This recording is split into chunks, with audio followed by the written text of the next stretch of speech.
Assalamualaikum warahmatullahi wabarakatuh. Minal aidin wal faizin. Mohon maaf lahir dan batin.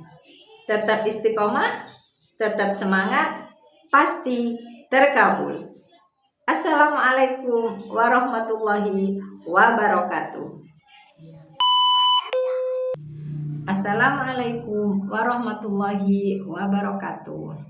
Minal aidin wal faizin, mohon maaf lahir dan batin. Masih dalam suasana lebaran H+2. Tentunya para sahabat semuanya masih sibuk bersilaturahmi kepada saudara-saudara. Saya pun juga begitu, tapi karena H-2 itu saya belum kemana-mana. Jadi intinya saya itu masih menunggu kerabat yang mau bermain ke sini. Jadi kalau sudah sekitar 1 mingguan atau 5 harian baru kami jalan gitu. Jadi untuk hari pertama sampai ke 5 itu masih menunggu saudara-saudara yang main ke sini, yang silaturahim ke sini. Karena berhubung ibu saya sudah sepuh, jadi yang muda-muda dulu main sama ibu saya gitu.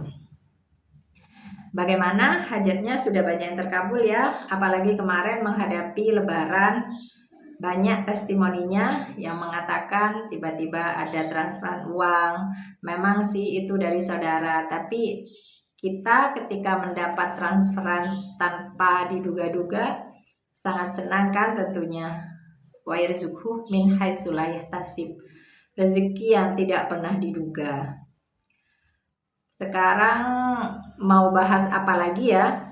Bahas pandan sudah, bahas tentang CD terbalik sudah banyak yang paham ya tentang CD terbalik. Jadi CD terbalik itu yang luar ditaruh di dalam, yang depan sama yang belakang tetap. Soalnya ada yang bertanya kan, CD terbalik itu bagaimana? Apa yang depan taruh di belakang gitu kan? Tapi yang benar kan yang luar taruh di dalam, depan belakang tetap menggunakannya seperti biasa. Sama juga dengan BH terbalik juga seperti itu. Terus tentang CD yang digosokkan ke muka. Nah, CD yang digosokkan ke muka itu kalau kita sebelum keluar rumah biasakan kita, kalau saya pribadi ya, saya gosok-gosok muka saya pakai CD yang sudah saya pakai beberapa hari. Ada yang sebelum tidur dan bangun tidur. Terserah kita bagaimana mengamalkannya. Kembali lagi tergantung keyakinan kita.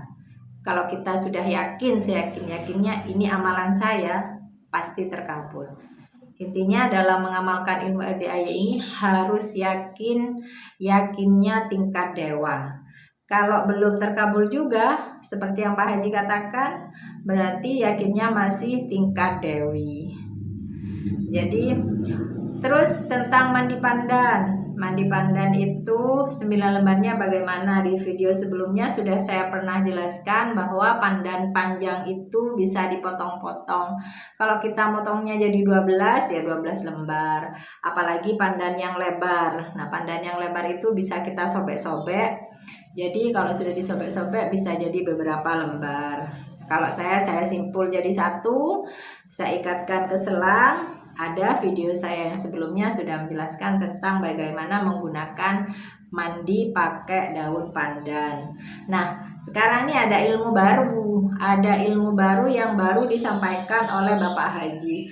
Nah, mengingat pandan kadang ketika di perkotaan, pandan mungkin agak sulit untuk mendapatkan. Jadi, sekalipun di desa, tapi kalau kita tidak mempunyai pohon sendiri, mungkin kita akan sering beli dan sering minta sama tetangga.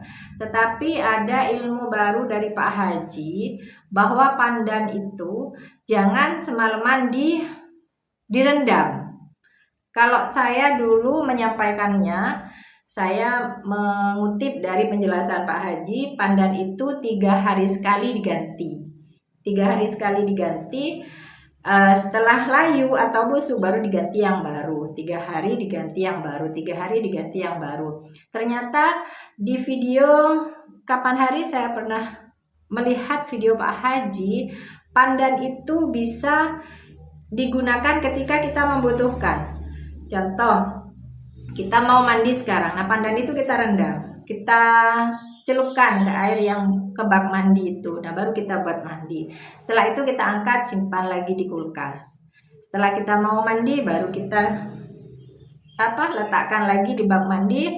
Setelah itu baru selesai mandi kita angkat. Nah seperti itu. Jadi boleh, kata Pak Haji boleh, biar pandannya tidak cepat busuk, tidak cepat layu. Jadi sebaiknya pandan itu dicelupkan ke air ketika mau digunakan. Jadi itu lebih enak, jadi bisa lebih irit lagi menggunakan daun pandannya. Selama masih segar bisa terus kita gunakan. Seperti yang diminum, ada pertanyaan lagi, kalau diminum bagaimana? Kalau saya pribadi, kalau diminum itu, kalau saya mau bikin satu panci besar, nah jadi 9 lembar itu saya sobek-sobek jadi 9 lembar. Tapi saya males kalau bikin banyak gitu, kadang beberapa hari nggak diminum kan takut basi. Jadi saya minumnya kalau malam itu pandan segini saya potong-potong jadi 9, baru saya siram air panas, saya tutup, ketika anget-anget kuku baru saya minum. Seperti itu.